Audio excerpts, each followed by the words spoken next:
ডাক্তাররা বলছে এবার তোমার দুধ নিয়ে আসো। দুধ পানির মতো নরম নয়, এটা অনেক গাঢ় জিনিস, এটা হয়তো পেটের ভিতরে থাকবে।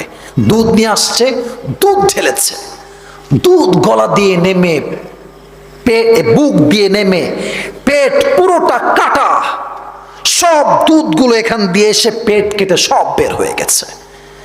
এবার ডাক্তাররা বলছে শেষ, একমাত্র আল্লাহর উপরে ভরসা, আমাদের করার মতো আর কিচ্ছু নাই। ওমর হয়তো আর বেশিক্ষণ বাঁচবে না, এটা আমাদের অভিজ্ঞতা বলছে।